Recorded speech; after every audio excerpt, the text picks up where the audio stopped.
Today we're heading to my local Tractor Supply so that you can see what's in stock here and you don't have to worry about driving all the way to yours. Coming up first, we had some dormant potted roses at 1 gallon pots for $13.99, which is a great value if you're looking to spruce up your property and add some color. They again had some seasonal perennials and annuals, but I wanted to head straight over to the trees because that was really why I was going to the Tractor Supply.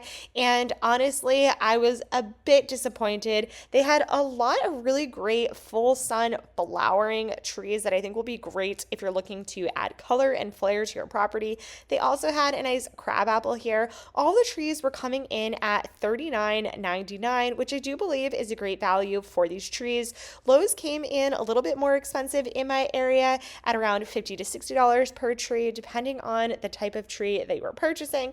And Home Depot is coming in at around $69 for a nice fruit tree at around the same size as these Tractor Supply trees.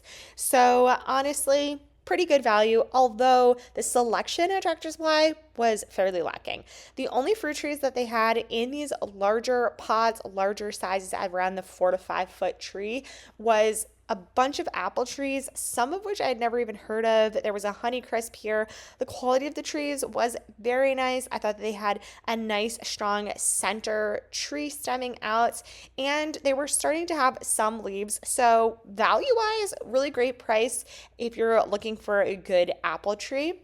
Inside was some really great selections. This is where you get the smaller trees. These are around $14.99. They had a really great selection of different types of peaches here. Something to think about though is this is a much smaller tree. So although you're only paying around $14 for this, it is going to take a lot longer for this to actually get to the fruiting stage, where outside you do have those larger trees. Although they are double or triple the cost, they are going to start fruiting a lot earlier. They also did have some apples inside these as well, so I definitely suggest calling your Tractor Supply, seeing what's available.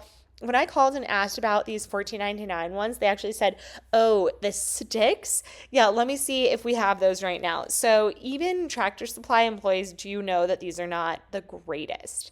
In regards to other types of vines and bush plants, they had raspberries, grapes, blueberries, a few different varieties of all of them, some raspberries, blackberries. They had some cherries, strawberries, and a lot of other items that you could get in order to start your own fruiting selections. More of these bare root, smaller packages, some great types of different flowers, some really great larger bulb items here that you can get in the ground in the spring and start growing up, all at a really good value, under around $15 each. Some of them were around $8, all a little bit different. They also had a great selection of some asparagus. These were 3-year-old asparagus, 4-year-old asparagus. So you can actually get them in the ground and start picking them and eating them. Asparagus actually can grow up to 40 years, and the longer that they're in the ground, the larger you're going to get. They had some great onion selections here. I actually just purchased a bunch of onions from Home Depot, and I was a little bit sad that I didn't just purchase them from here, as well as some seed potatoes. If you are thinking of growing potatoes, I definitely suggest growing from seed. We have a video coming out shortly about growing potatoes, so you'll definitely want to stay tuned. And then, of course, I could not leave Tractor Supply without checking out the chicks. And honestly, it's so hard not to want to purchase another one to add to our coop, but thankfully, I did not purchase anything, but maybe later in the season I will.